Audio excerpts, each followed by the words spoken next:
dice aquí? ¿Eh? ¿Qué usted cree? Yo estoy seguro que cuando yo dije esa afirmación, varios corazones hicieron ¡pum! ¿Sabe por qué? Porque no están acostumbrados. Porque el ser humano es ser de costumbre.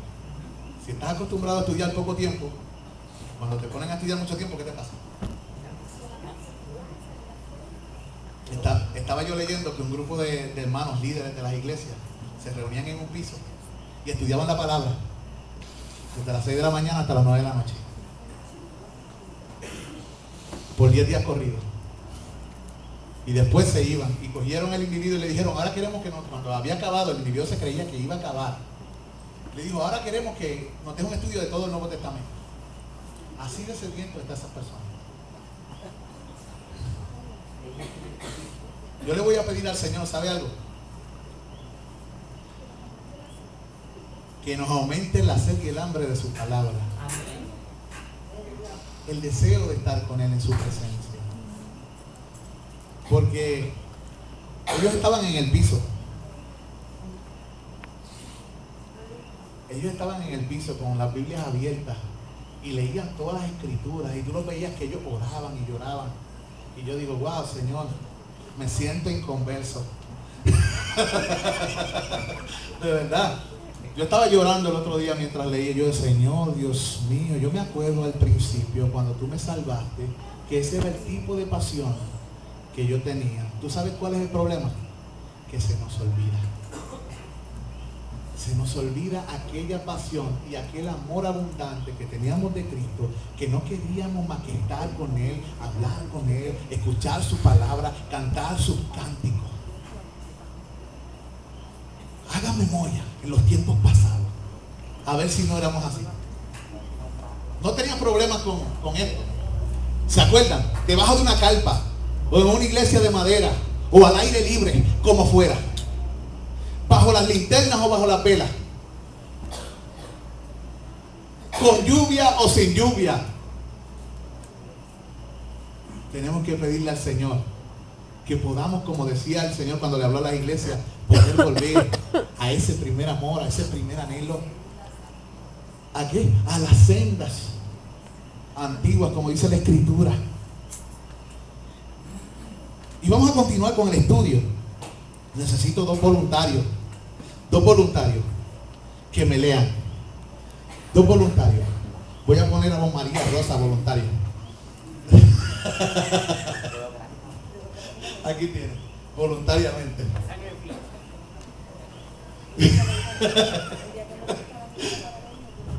¿Ah? ¿Viste? Estos dos voluntarios. Yo nunca las había usado a ustedes en esto, ¿verdad? Para leer los otros textos, sí.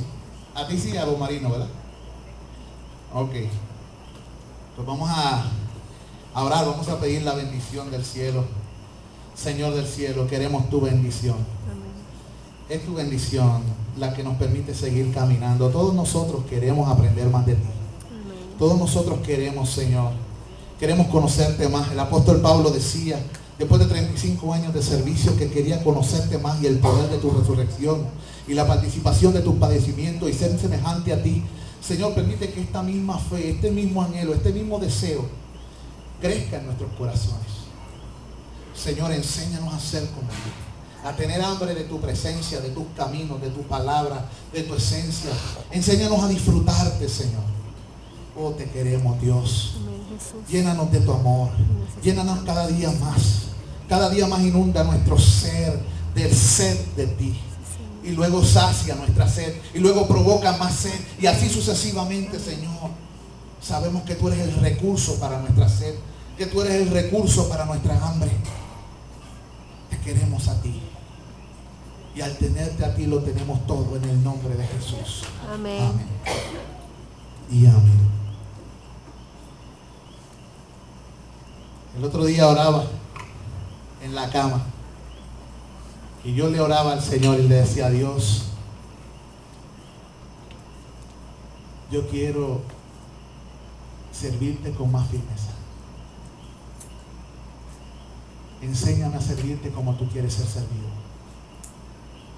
Enséñame a enseñar a tu pueblo a amarte con fuego en el corazón. Oh sí, Señor. Enséñame a mí primero. Y luego enséñame a enseñar. Porque si nosotros podemos enseñar, es un don de Dios. Esto no es algo que viene así. Yo me he dado cuenta en medio de las predicaciones, en medio de los estudios bíblicos, yo me he dado cuenta lo mucho que sabe Dios y lo poco que yo sé.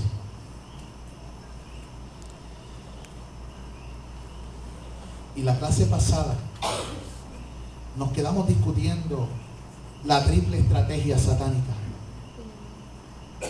¿verdad? Estábamos hablando de las 6 claves para vivir una vida abundante.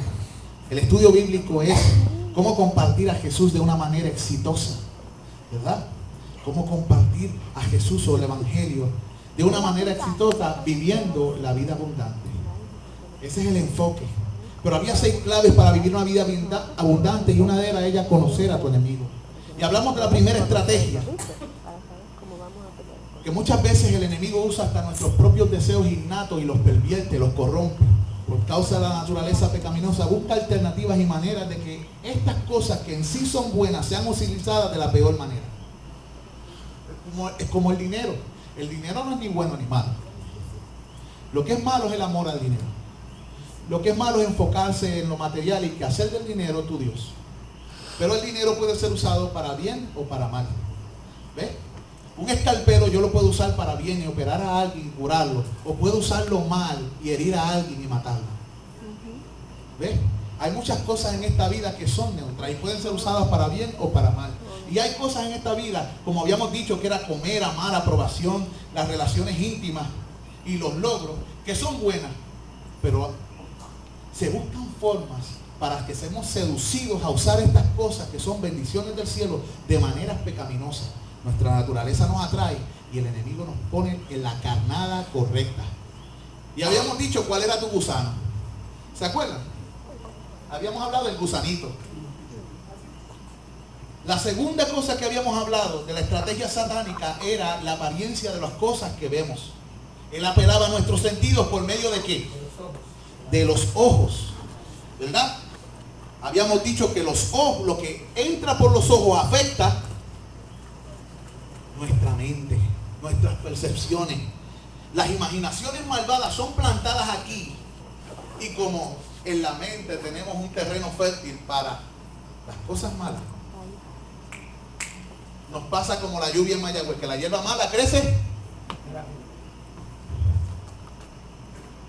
y la hierba buena tenemos que estar cuidando que la mala no la ahogue.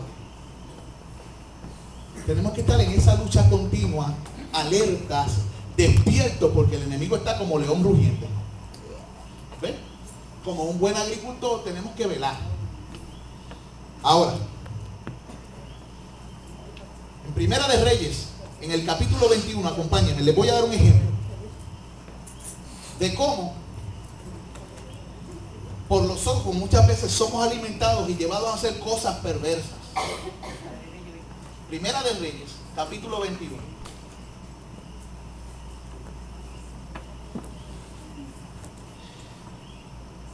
¿Quién lo tiene? Lo digo ahora.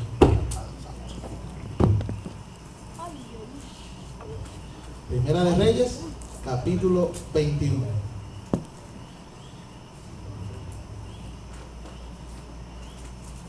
Al final del capítulo tenemos un texto bíblico ahí, que es el 25, ¿verdad? Dice ahí, Acab y la viña de Nabot. ¿Quién me lo puede leer?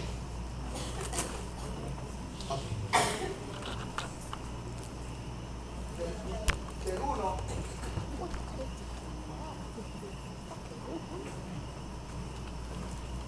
al 9. Pasadas estas cosas, aconteció que Nabot de Jezreel tenía allí una viña junto al palacio de Acab, rey de Samaria. Y Acab habló a Nabot diciendo, dame tu viña para un huerto de legumbres, porque está cercano a mi casa, y yo te daré por ella otra viña mejor que esta, o si mejor te pareciere, te pagaré su valor en dinero. Y Nabot respondió a Acab, guárdeme Jehová de que yo te dé a ti la heredad de mis padres. Y vino Acab a su casa triste y enojado por la palabra que Nabot de Jezreel le había respondido, diciendo: no te daré la heredad de mis padres. Y se acostó en su cama y volvió su rostro y no comió. Vino a él su mujer Jezabel y le dijo: ¿por qué está tan decaído tu espíritu y no comes? Él respondió: porque hablé con Nabot de Jezreel y le dije que me diera su viña por dinero, o que si más quería, le daría otra viña por ella. Y él respondió: yo no te daré mi viña. Y su mujer Jezabel le dijo: ¿eres tú ahora rey sobre Israel? Levántate y come y alégrate, yo te daré la viña de Nabot de Jezreel. Entonces ella escribió cartas en nombre de Acab y las selló con su anillo, y las envió a los ancianos y a los principales que moraban en la ciudad con Nabot. Y las cartas que escribió decían así: proclamad ayuno y poned a Nabot delante del pueblo. Poned a 2 hombres perversos delante de él, que atestiguen contra él y digan: tú has blasfemado a Dios y al rey. Y entonces sacadlo y apedreadlo para que muera. Y los de su ciudad, los ancianos y los principales que moraban en su ciudad, hicieron como Jezabel les mandó, conforme a lo escrito en las cartas que ella les había enviado. Y promulgaron ayuno y pusieron a Nabot delante del pueblo. Vinieron entonces 2 hombres perversos y se sentaron delante de él. Y aquellos hombres perversos atestiguaron contra Nabot delante del pueblo, diciendo: Nabot ha blasfemado a Dios y al rey. Y lo llevaron fuera de la ciudad y lo apedrearon y murió. Después enviaron a decir a Jezabel: Nabot ha sido apedreado y ha muerto. Cuando Jezabel oyó que Nabot había sido apedreado y muerto, dijo a Acab: levántate y toma la viña de Nabot de Jezreel, que no te la quiso dar por dinero, porque Nabot no vive, sino que ha muerto. Y oyendo Acab que Nabot era muerto, se levantó para descender a la viña de Nabot de Jezreel para tomar posesión de ella.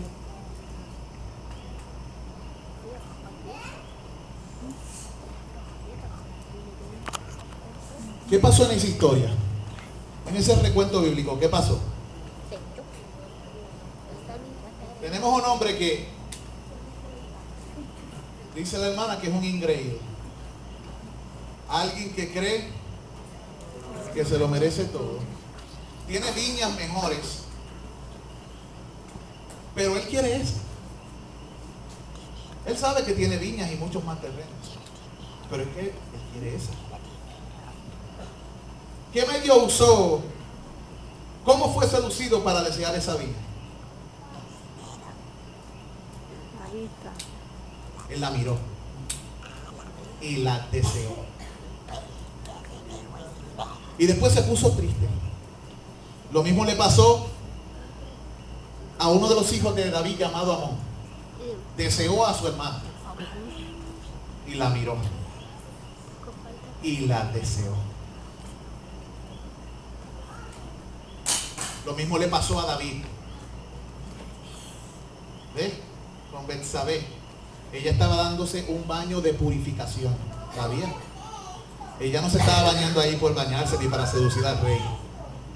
Ella estaba llevando a cabo un acto de purificación, porque las mujeres en Israel, después de su tiempo menstrual, tenían lavamientos. Y ella estaba allá arriba haciendo un acto de purificación, bañándose. Y él la deseó en ese momento. Cuando ella se estaba lavando de qué, como decía el Antiguo Testamento, de su inmundicia.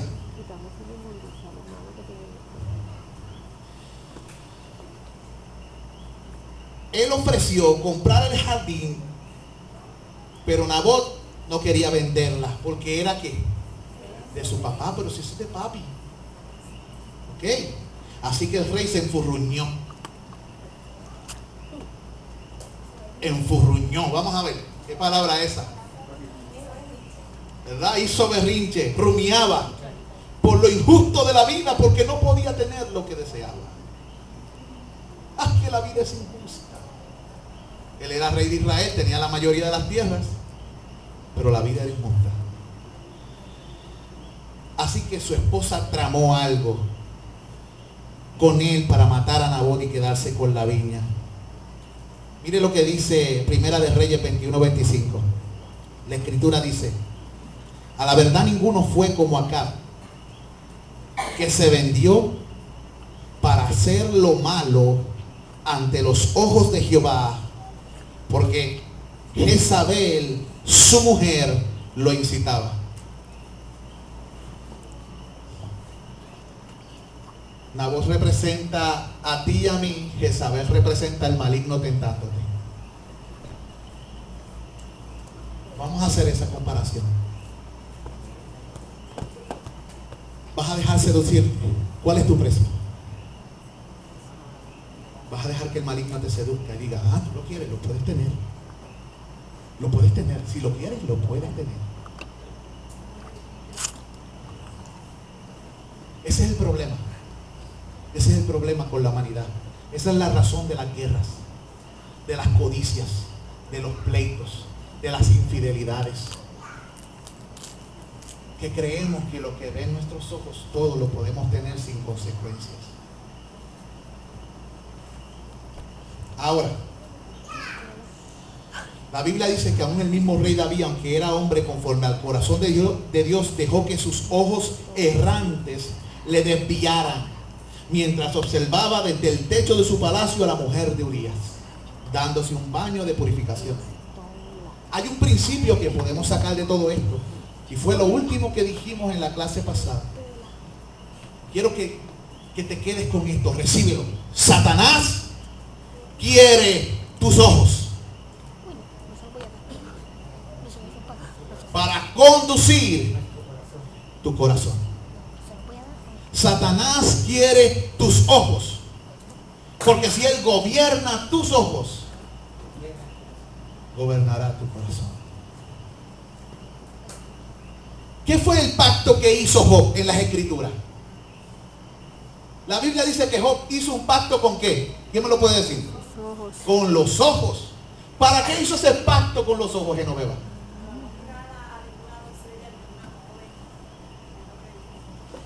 Para no desviarse, porque si se desviaba, ¿qué pasaba?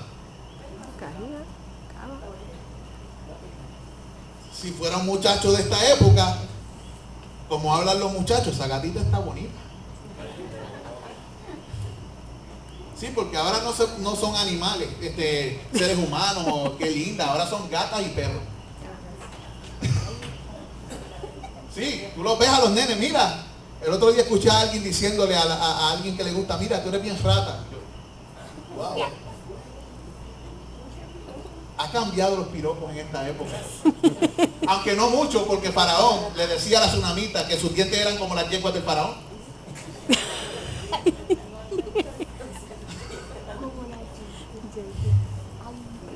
¿Verdad?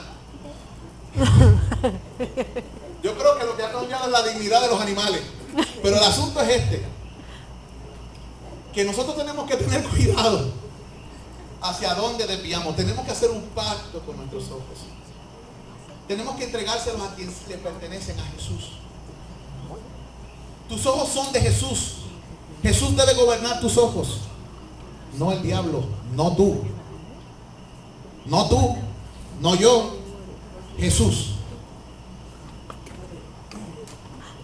Hay que entender que hay una diferencia entre lo que pensamos y nuestras emociones.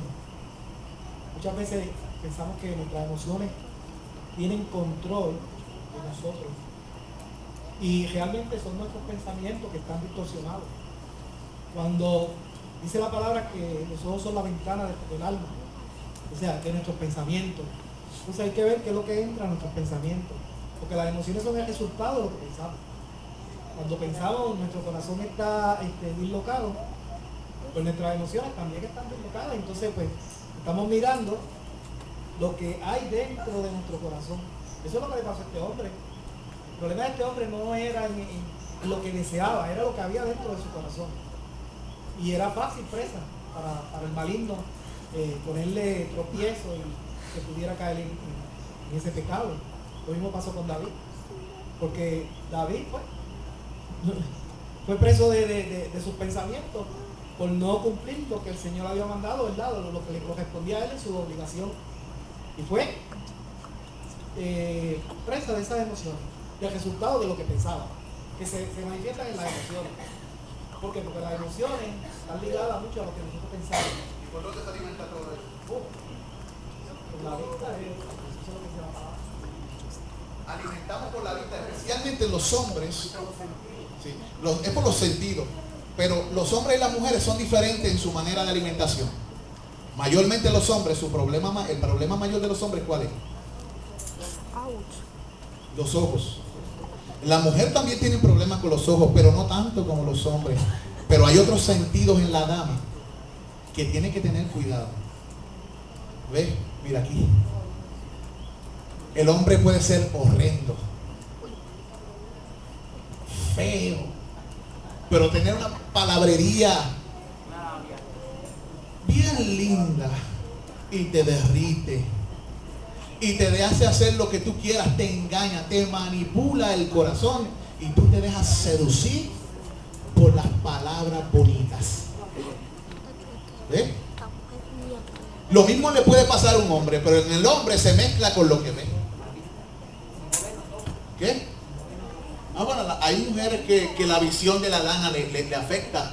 ¿Es verdad? ¿Sí? Sí, hay mujeres que dicen, no, eso es un pelado. ¿Ves? Pero ¿es por qué? Porque hay algo en el corazón de esa dama. ¿Qué es lo que hay en el corazón de esa dama? Codicia. Entonces, cuando se le presenta algo al frente que es codiciable y que con ciertas acciones la puede obtener, ¿qué hace? Dice, wow, eso me gusta. Voy a ver cómo lo consigo. Ese es el problema. Tenemos que tener cuidado.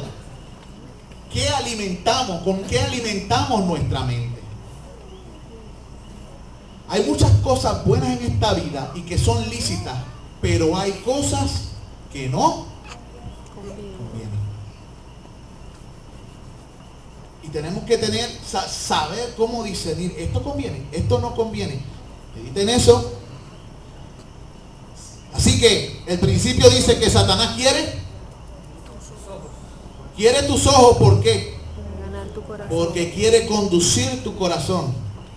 Ahora, vaya conmigo a 2 de Corintios, en el capítulo 3, capítulo 10, versículos del 3 al 5. Vamos a hablar de algo. Vamos a leer ese texto bíblico y vamos a hablar de algo que se llama fortalezas. Fortalezas.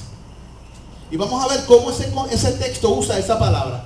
La palabra fortaleza tiene muchos significados, pero vamos a ver qué significa en ese contexto.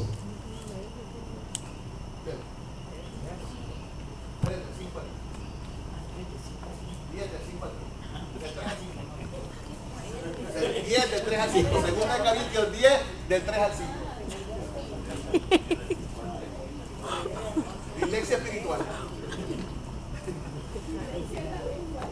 Dice así la palabra del Señor. Pues aunque andamos en la carne, no militamos según la carne, porque las armas de nuestra milicia no son carnales, sino poderosas en Dios para la destrucción de fortalezas, derribando argumentos y toda altivez que se levanta contra el conocimiento de Dios y llevando cautivo todo pensamiento a la obediencia a Cristo. Okay. Hay mucha gente que usa ese texto para hablar de demonios. Y posiblemente están relacionados. Pero la verdad es que está hablando con los argumentos que se han hecho parte de tu vida. Con aquellos pensamientos y maneras de pensar que te definen como persona. Tú piensas de esa manera y no hay quien supuestamente te saque de esas maneras de pensar. Y posiblemente piensas de esa manera porque cosas en tu vida te sucedieron y no puedes pensar diferente. Por ejemplo, a mi esposa, Dios cambió eso en su vida y la sanó. Pero una de las cosas que tenía firme en sus convicciones es nunca confíes en un hombre. ¿Cierto? Porque a través de su vida los hombres la habían herido, maltratado, destruido, engañado, etc. Eso es bien doloroso, ¿verdad? Sin embargo, Dios ha ido bregando con ella y la está sanando. Ahora usted ve que los saluda a ustedes. Algunos hasta le da beso y le dice Dios te bendiga. Pero eso no siempre fue así. No siempre fue así. Porque había algo en su corazón que se había formado. una creencia, una fortaleza de que todos los hombres son iguales. El Señor se reveló a su vida y le mostró que ella puede confiar en lo que Dios hace en el hombre, no en el hombre en sí mismo, sino en lo que Dios hace en el hombre. Eso mismo Dios me lo ha estado enseñando a mí. Yo, por ejemplo, tuve unas heridas y yo no confiaba en ninguna dama. Yo pensaba que todas las damas eran traicioneras y mentirosas. Y tenía muchos otros pensamientos y los creía firmemente. Dios sanó mi corazón por medio de las Escrituras y me mostró que Él puede hacer algo distinto con eso. Que eso no tiene que ser así. Que Él puede hacer nuevo lo que nosotros pensamos que está malo. Pero mira el texto, vamos al texto. La Biblia dice que nosotros no andamos en la carne, ni militamos según la carne, porque las armas de nuestra milicia no son carnales, sino que son poderosas en Dios para destrucción de fortaleza. Ahora, ¿de qué fortalezas te están hablando? Dice en el 5, derribando argumentos y toda altivez que se levanta contra el conocimiento de Dios, llevando cautivo todo pensamiento a la obediencia a Cristo. ¿Qué fortaleza se está hablando en ese contexto? ¿Ah? Ciertos pensamientos, ¿verdad? Hay ciertos pensamientos. Situaciones que se han acumulado por años en la vida de cada cual, y nosotros muchas veces le ponemos a ese sentimiento que están dentro de nosotros. Por ejemplo, una persona que ha sido violada por una mujer, eso no por la vez que está dentro. Si no ha sacado esa vez, si no ha sacado eso está afuera. Y la definición. El hermano dijo situaciones que a través de los años se han ido acumulando en esta vida y se convierten en ¿qué? En una fortaleza.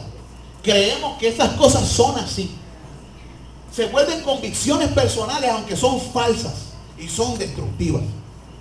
Pero la Biblia dice que Dios nos ha dado una herramienta poderosa para la destrucción de este tipo de pensamiento, de este tipo de cosas que afectan la mente.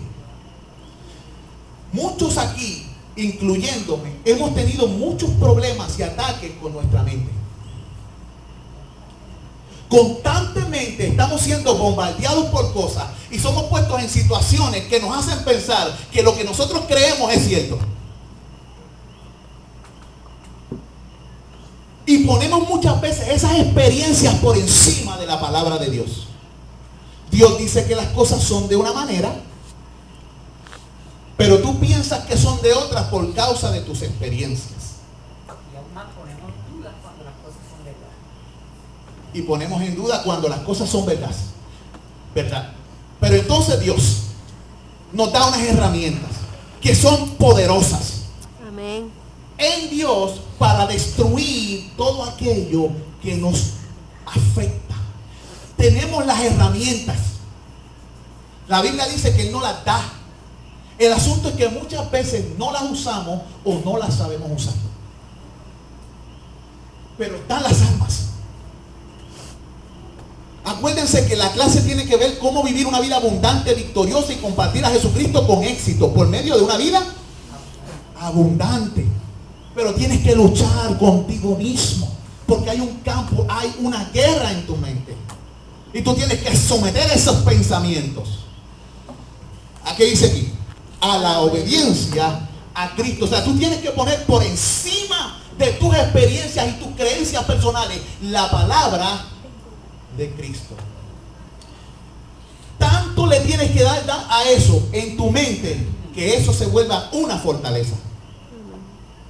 Cuando tú estás repitiendo una palabra continuamente de Cristo y la haces tuya y continuamente meditas en ella, llega un momento que se vuelve segunda naturaleza. Amén. El Señor nos manda a tomar esta palabra y hacerla parte de nuestra vida, para que cuando vengan esos pensamientos que nos acosan, porque vienen, no, aquí tú no tienes parte. Tu reinado en mi mente se acabó. Mi mente le pertenece a Jesucristo. No es lo que tú dices, es lo que Cristo dice.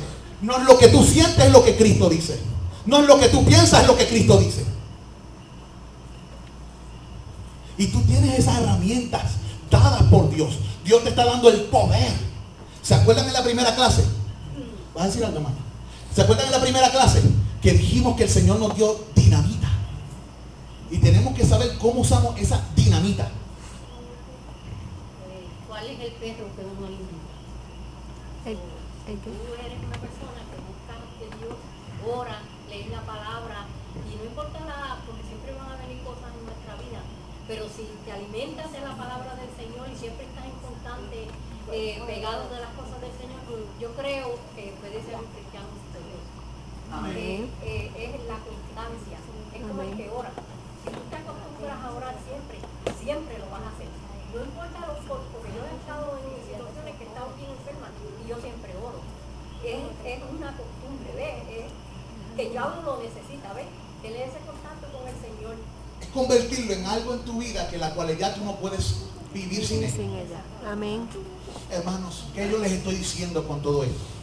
Ustedes tienen que desear la presencia de Cristo y estar en compañía, en armonía con Él, con desesperación. Como si se les fuera la vida con ellos. Como si dijeran, bueno, si no lo hago hoy, si no me encuentro con el Señor hoy, me muero. Que se vuelva una necesidad absoluta. El Evangelio se trata de dependencia. Día a día, tu corazón debe depender más y más de Cristo. Él es tu fuerza. El asunto es cuando comenzamos a tratar de vivir la vida cristiana separados de Él. No necesito orar tanto, no necesito buscar tanto. Y entonces, las reservas espirituales, ¿qué va pasando con ellas? Y esa llenura no estamos tan llenos que digamos. De momento se presentan opciones.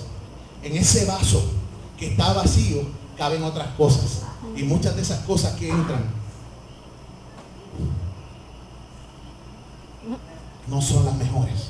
Le damos cabida a cosas.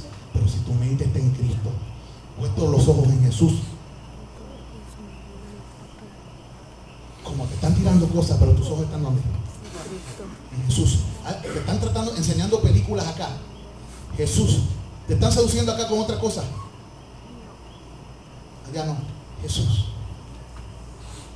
La palabra dice en Gálatas, capítulo 5, dice: pero los que son de Cristo han crucificado la carne con sus pasiones y deseos. Y dice, y si vivimos por el Espíritu, andemos también por el Espíritu. Esto es un asunto de creer a Dios. O sea, si nosotros sabemos que hay fortaleza en nosotros y la hemos identificado, pues mira, nosotros tenemos que creer a Dios que eso lo podemos llevar a la obediencia a Cristo. Eso es lo que está diciendo Pablo.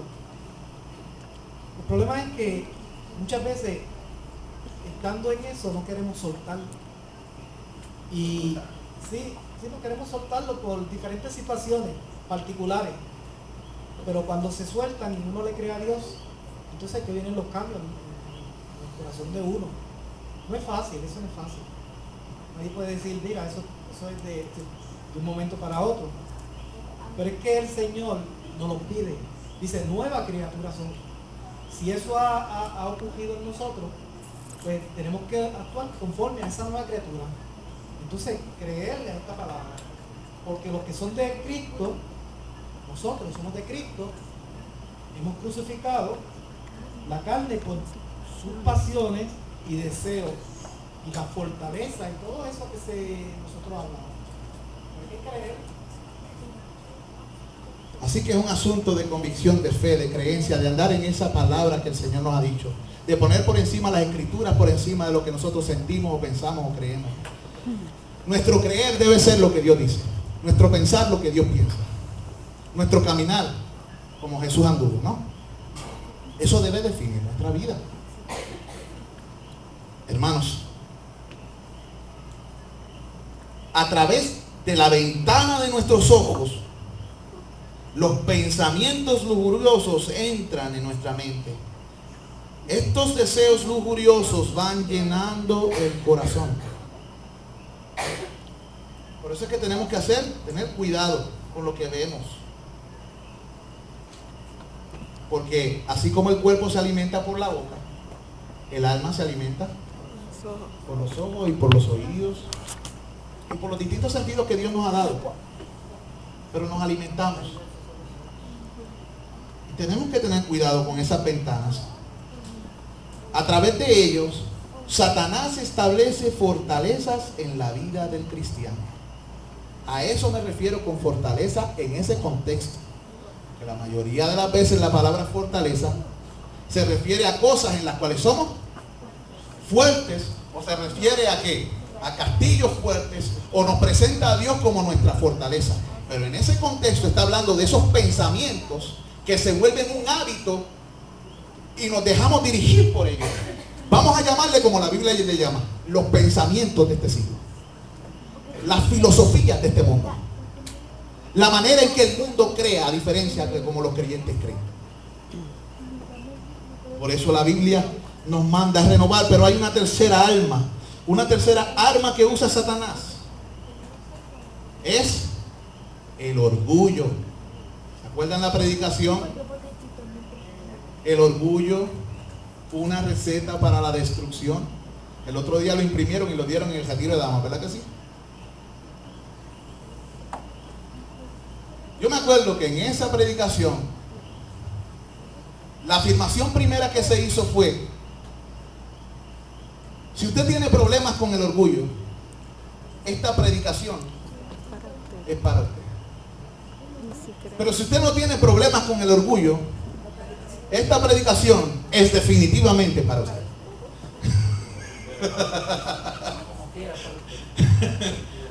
¿Se acuerdan? Eso es definitivo. ¿Por qué? Porque el orgullo suele negarse y esconderse. Y tenemos que entonces descubrirlo y echarle luz. El orgullo es la raíz del pecado. De todo mal, de todo pecado. Santiago 4. Vayan a Santiago 4.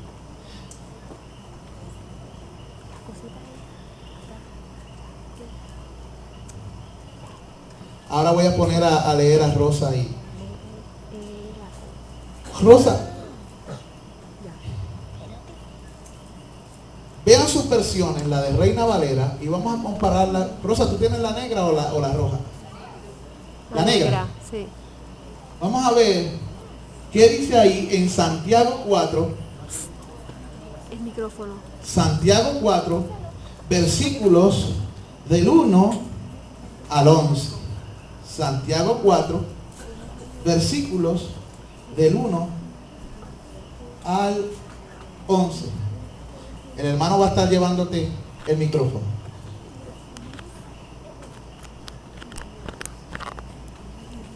Mire lo que dice ahí. ¿De dónde vienen todos los conflictos y peleas que hay entre ustedes? Vienen de ustedes mismos, de sus deseos egoístas que siempre están librando una guerra en su interior. Ustedes desean las cosas, pero no las consiguen. Su envidia puede llegar hasta el extremo de matar y aún así no consiguen lo que quieren. Por eso discuten y pelean. No consiguen lo que quieren porque no se lo piden a Dios. Y cuando le piden a Dios no reciben nada porque la razón por la que piden es mala, para poder gastar en sus propios placeres. Gente infiel no saben que amar al mundo es lo mismo que odiar a Dios. El que quiere convertirse en amigo del mundo se convierte en enemigo de Dios. Creen que es en vano lo que dice la Escritura, pues da a entender que el espíritu humano que Él puso en nosotros tiende hacia los malos deseos, pero el generoso amor que Dios nos da es aún más fuerte. Por eso la Escritura dice: Dios rechaza a los orgullosos, pero es bueno con los humildes. Sí.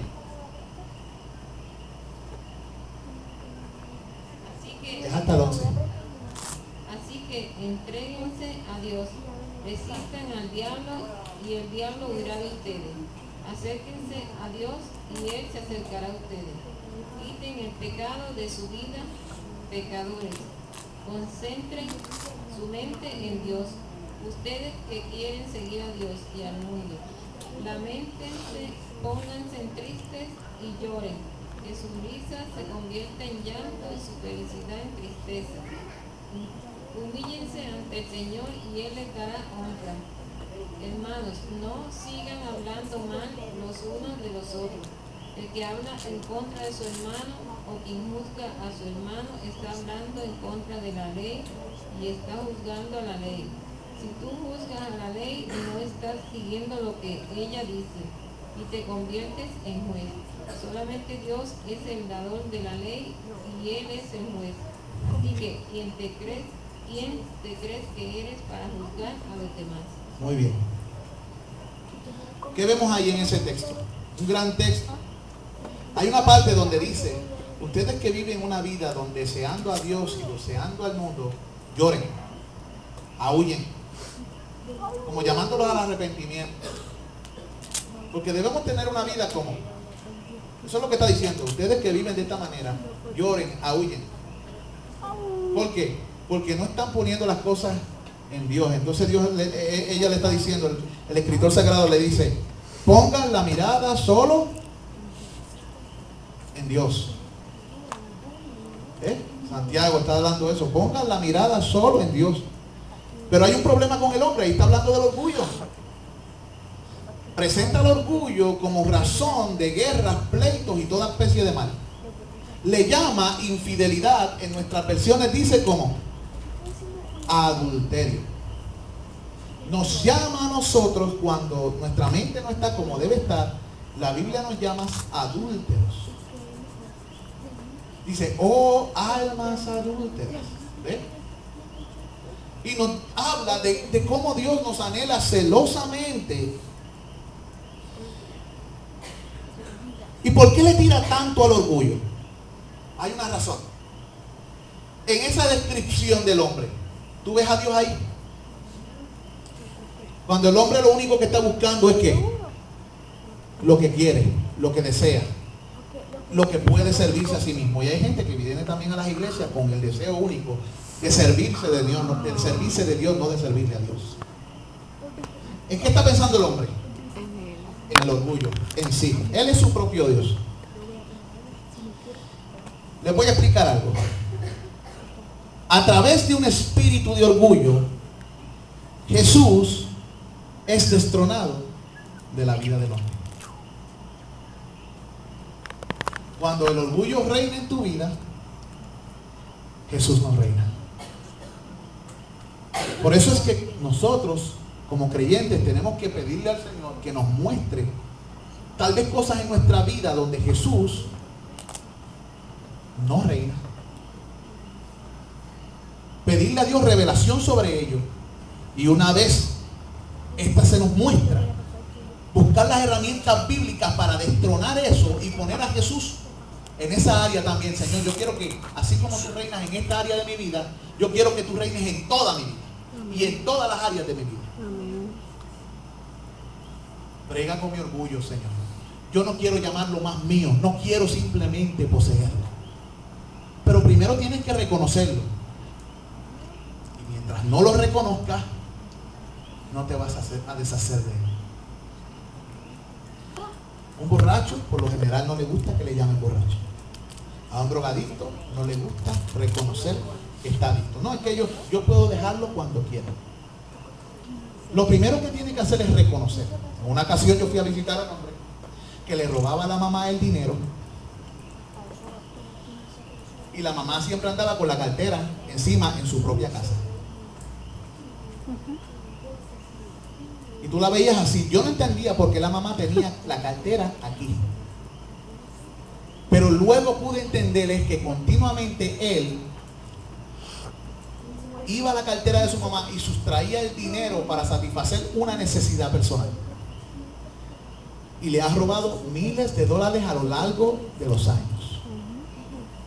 Y la engaña, le pide perdón, miente. Porque tiene dueño.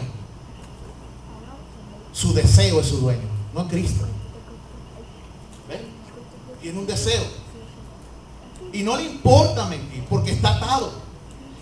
Cuando yo le dije a él, tú tienes un vicio, él me dijo, no, yo no tengo un vicio, yo puedo dejar esto cuando quiera. Pero ya llevaba años.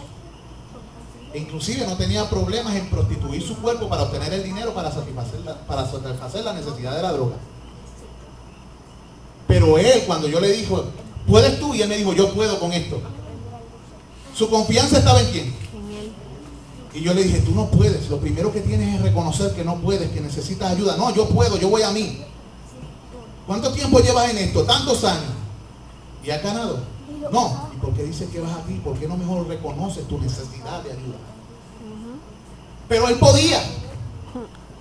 Hablamos con los papás y todo. Y al día siguiente me llama un familiar de ella y me dice que también le había robado y había enviado a su hijo a robarle a la mamá para obtener el dinero. Y su hijo lo que tenía eran unos 8 años, algo así.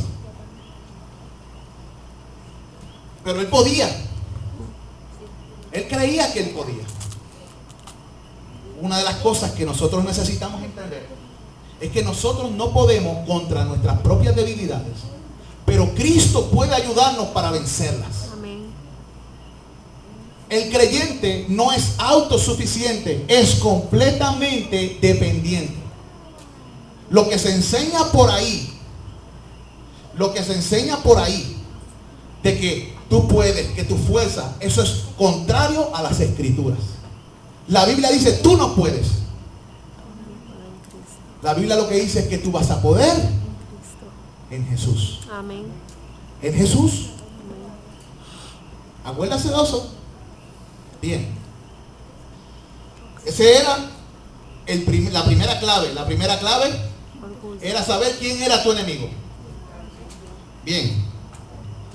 Antes de ir a la segunda clave, quiero que entiendas lo siguiente, lo que hace el orgullo.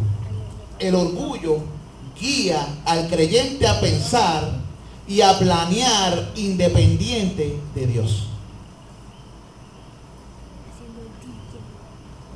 Quédate con eso en tu mente. Piensa cuántas veces he planeado y llevado a cabo cosas sin permiso de Dios.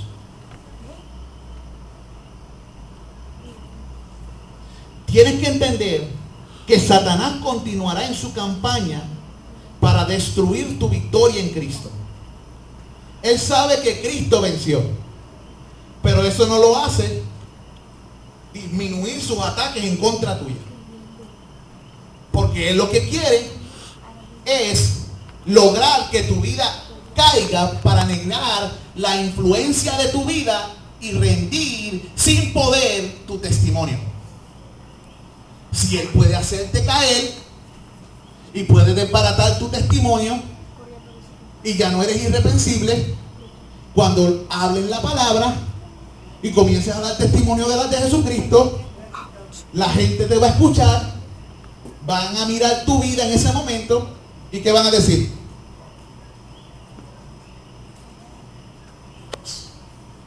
Hipócrita, mentiroso, predicando la moral en ropa interior, ¿verdad? Entonces tu testimonio queda sin poder. La Biblia dice que los creyentes han vencido al maligno con 3 armas invencibles: la sangre del Cordero, la palabra del testimonio, y menosprecian sus vidas hasta la muerte. O sea, en todo sentido ellos están entregados a las cosas de Cristo. Ya ellos no viven para sí. Así que tenemos que tener cuidado cuando salgamos afuera, el testimonio que le damos a nuestros amigos, a nuestros compañeros, porque después si le llegamos a hablar de Cristo, nos van a tirar con el tratado en la cara. ¿Pero de qué tú hablas? Y no se van a quedar ahí, lo van a anunciar en las azoteas. Mire este hablador. Tenemos que tener cuidado que nuestras vidas y nuestro comportamiento no sea uno que menoscabe el glorioso evangelio de Jesucristo. Tenemos que adornar nuestra profesión. ¿Ves? Tenemos que deshacernos de estas cosas. El enemigo perdió la guerra, pero mientras pueda derrotarte en ciertas batallas, él va a seguir hasta el final. Ok, la segunda clave. Segunda clave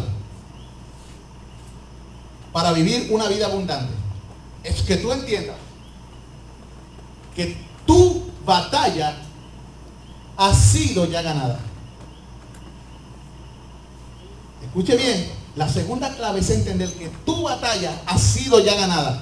Hay veces que vivimos como creyendo que Cristo perdió. Y eso fue lo que mencionó el hermano. Tenemos que creer que lo que Dios dice que hizo es cierto. Y a veces parece que vivimos como que no creemos que lo que Dios dice que dice es verdad. En este momento tú tienes que entender que Cristo venció la batalla. Tú te dirás, vienen muchos pensamientos, pero mira cómo yo estoy, mira mi vida, yo estoy acabado, mira mis pensamientos, estoy ahogado. Si Él venció la batalla, ¿por qué yo estoy así? No, eso es lo que quiere el enemigo. Ahogar tu mente con esa falacia, con esa fortaleza de pensamiento, para que tú no sepas que en Cristo tú eres más que vencedor. Amén. Entonces tú tienes que tomar una decisión de que en quién tú le vas a creer.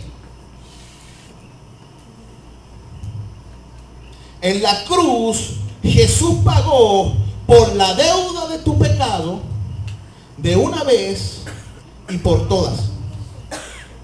La victoria sobre tu pecado ha sido ganada para siempre. El asunto es que muchas veces le hacemos caso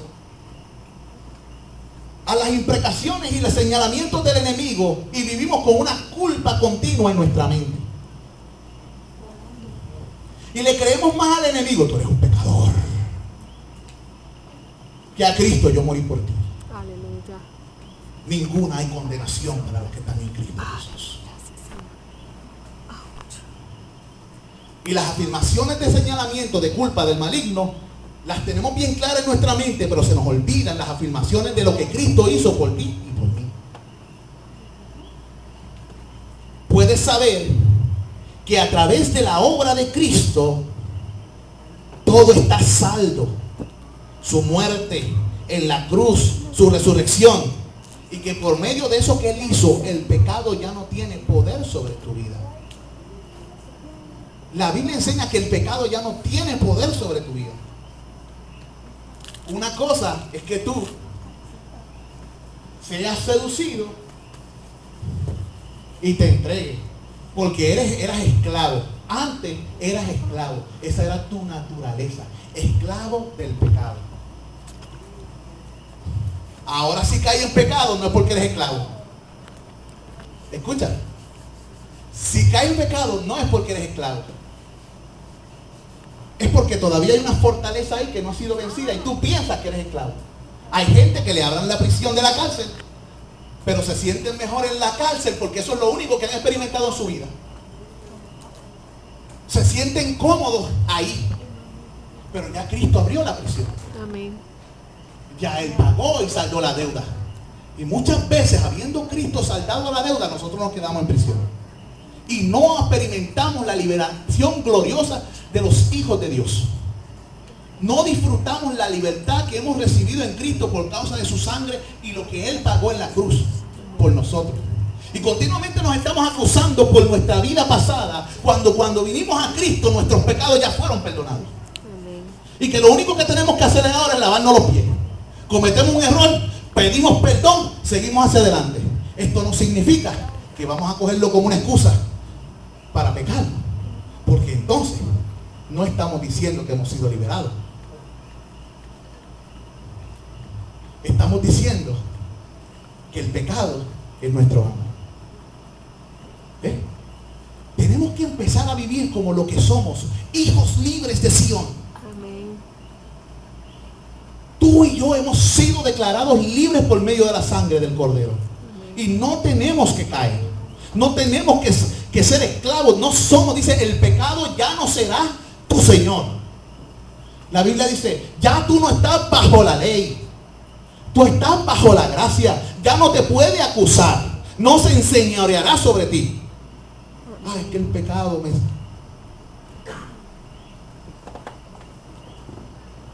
Comenzamos a creer las mentiras del diablo. Y se convierte en fortalezas en nuestra mente. Recibe esto. Tienes que hacer de la cruz de Cristo y de su sacrificio, tienes que hacer de eso tu razón de ser. Es un hecho real, fue verdad. Cristo murió, Cristo saldó tu deuda. Mire, yo he escuchado personas que están esclavizadas. Yo me acuerdo cuando yo le fui infiel a mi esposa hace tantos años. Y le vienen a la mente y le viene una culpa. Cristo murió por eso, ya te perdonó. ¿Por qué lo sigues recordando? Dios dice en su palabra que no lo va a traer más a la memoria, que está en lo profundo del mal, que lo ha echado hacia atrás y nosotros queremos recordarlo. No es que se te olvide de la mente, pero ya no lo debes tener presente, no debes regir tu vida. La culpa no debe ser lo que te guíe. Hijo de Dios que estás aquí, hija de Dios, la culpa no debe dominarte ni regir tu vida. Lo que te debe regir es la libertad que Cristo compró en la cruz por ti. Amén. Gloria a Dios.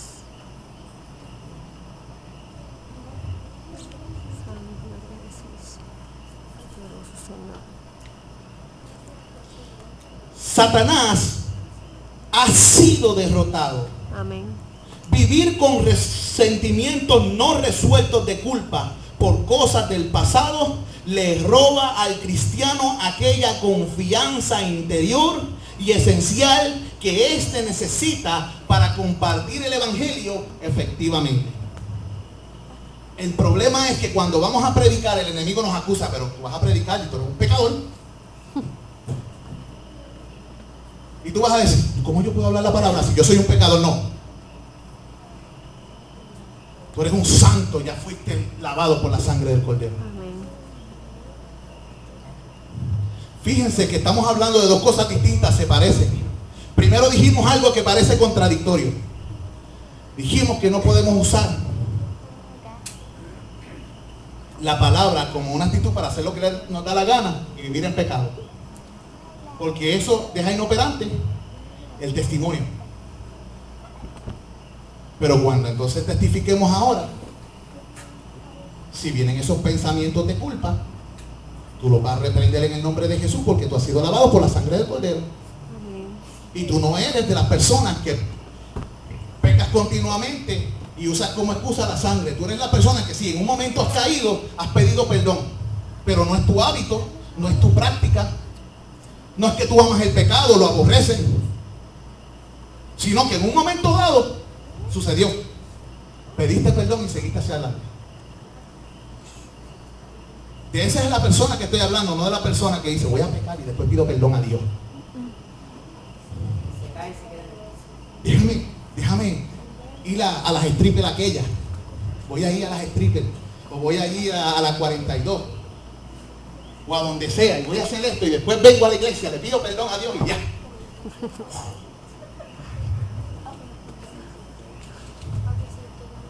Yo digo estas cosas aquí, pero eso sucede. Yo lo he visto tanto.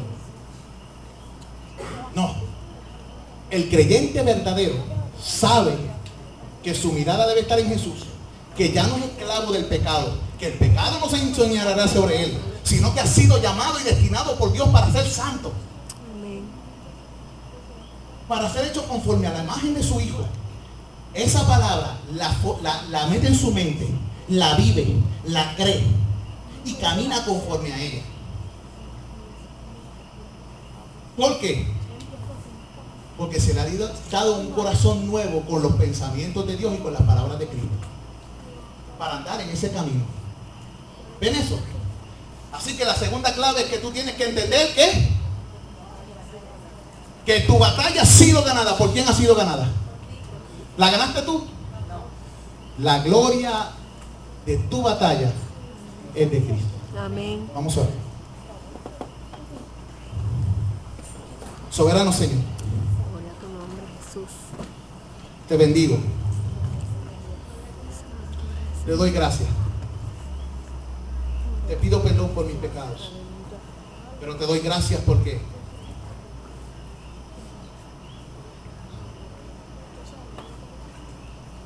ya no peco habitualmente ni prácticamente, Señor, sino que tu Espíritu me ha hecho libre para no andar bajo el yugo de la esclavitud, del pecado y de la muerte, sino que nos has trasladado de la oscuridad al reino de tu amado Hijo. Has pagado el precio de nuestra victoria. Has saldado nuestra cuenta ante el juez de todo. Ahora somos ciudadanos libres de la Sion celestial. Amén. Enséñanos a vivir como ciudadanos libres, pero responsables, sabiendo la herencia que tenemos, sabiendo el precio que se pagó, sabiendo de quién somos hijos, Amén. sabiendo que tenemos como fin la santificación, que tenemos que como fin la vida eterna, pero que hemos sido llamados para la santidad y la justicia por medio de Jesucristo. Oh Dios, sé con nosotros. Danos este fuego y esta pasión de vivir esa clase de vida que se define en tu palabra como negarnos a nosotros mismos. Enséñanos a negarnos a nosotros mismos y andar en pos de ti. En el nombre de Jesús. Amén. Amén. Y amén. Tengo unos anuncios.